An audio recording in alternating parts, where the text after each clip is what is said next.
70वीं वर्षगांठ पर अमृत महोत्सव के अंतर्गत महारानी लक्ष्मीबाई के 164वें शहादत दिवस पर एक संगोष्ठी का आयोजन अनंत नरसिंह संस्थान एवं हम फाउंडेशन के संयुक्त तत्वाधान में संपन्न हुआ। कार्यक्रम का सफल संचालन हम फाउंडेशन के प्रदेश संयोजक परमेश शंकर शर्मा द्वारा किया गया। इस अवसर पर नशा मुक्ति अभियान के प्रदेश संयोजक डॉक्टर अनंत दुबे, सुश्री इंदु सिंह एवं नीतिका शर्मा मुख्य वक्ता के रूप में उपस्थित रहीं। देखिए पीबीसी भारत की पूरी रिपोर्ट।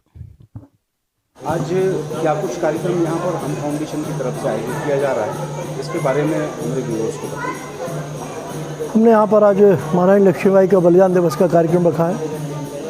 यह कार्यक्रम हमारे दो संगठन हैं, एक अनंत नरसिंह फाउंडेशन है, दूसरा हम फाउंडेशन है। इन दोनों फाउंडेशन के आधार पर आज हम यहाँ पर महारानी लक्ष्मीबाई का बलिदान दिवस 164वां बलिदान दिवस मना रहे हैं। हमें चाहिए कि हम अपने इतिहास को ठीक ढंग से लोगों तक पहुँचा सकें। वर्तमान में जो परिस्थितियाँ हैं, कई बार मैं देखता हूँ कि जब कभी भी ये चर्चा चलती है कि किन लोगों ने इस युद्ध को लड़ा, किन लोगों ने देश की स्वतंत्रता की लड़ाई लड़ी, तो उनमें से मैं आज देख रहा हूँ कि चापेकर बंधुओं का नाम नहीं मिलता है। मैं देख रहा हूँ कि वीर सावरकर जी का नाम नहीं मिलता है। जब कभी मैं पढ़ता हूँ शहीद आजम भगत सिंह को ये कहा जाता है ये केवल एक हुड़दंगबाज थे। कभी भी चंद्रशेखर आज़ाद तिवारी जी को ये नहीं कहा जाता ये देश के रक्षक थे। उन्हें कहा जाता है ये भगोड़े थे, ये बदमाश थे, इन्होंने देश की रक्षा के लिए किसी प्रकार की बात नहीं की है, इनका खुद का स्वार्थ था। ऐसी स्थिति में जब हमारे पास ये सब कुछ दिखाई देता है तब हमें लगता है एक बार हमको उन सभी तमाम जितने भी हमारे रणबांकुर हैं उनको याद करना होगा।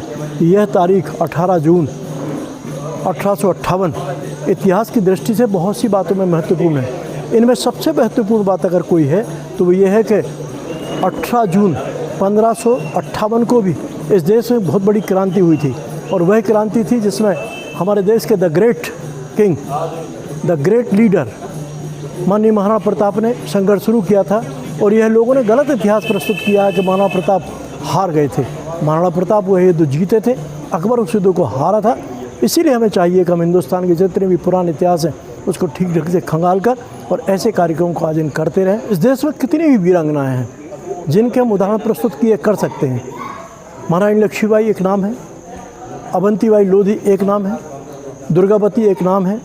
हम कितने भी नाम ढूंढें, त्याग तपस्या और बलिदान के लिए हिंदुस्तान के भीतर नारी शक्ति ने जितना समर्पण किया है उतना हम पुरुषों ने भी नहीं किया।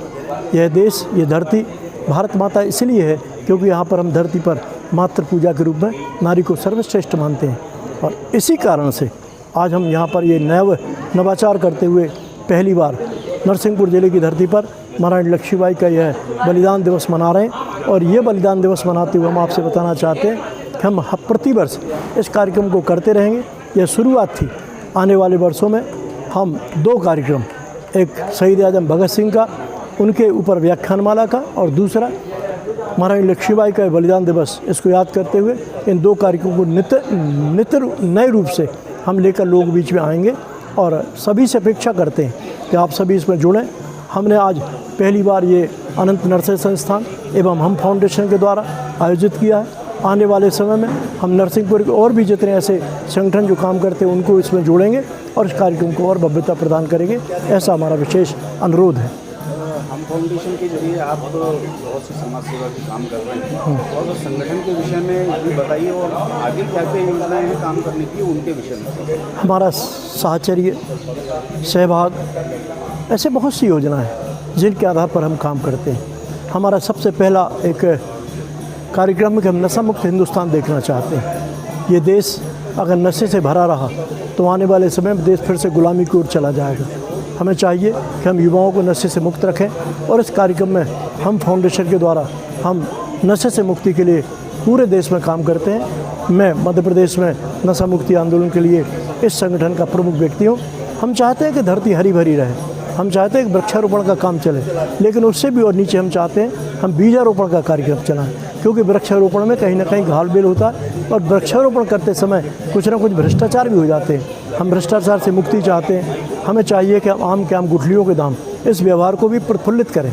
हम इस ढंग से कर सकते हैं कि जब मौसमी फल आता है तो उनको इकट्ठा करके रख लें, और जब कभी हमें अवसर मिलता है तो अपनी जेब में या थैलों में इन सारे जितने भी जो फल होते हैं उनको रख कर चलें। और जगह जगह पर जहाँ पे हम पानी के स्रोत दिखते हैं हम वहाँ पर बीजों को बिखेर दें।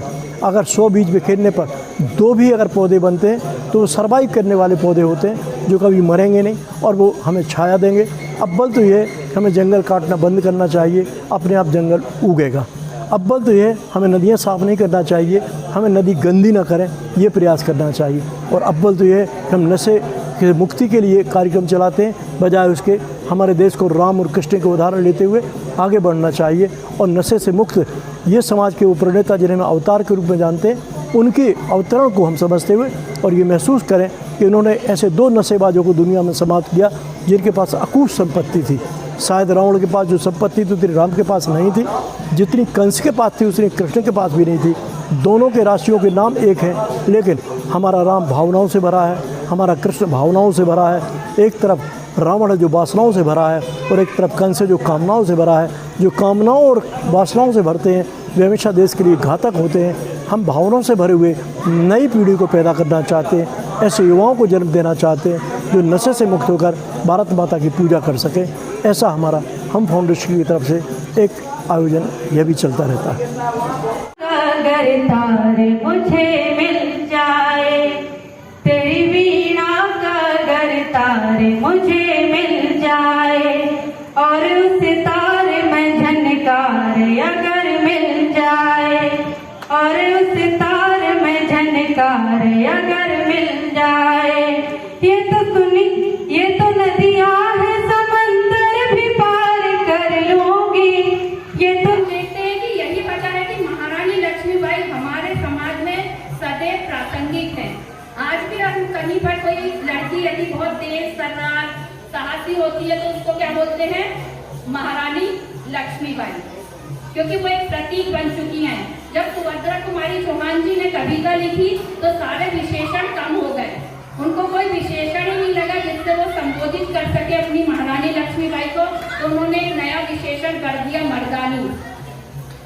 कि कैसी थी वो, मर्दानी थी, क्योंकि उस तरीके से उन्होंने काम किया। जो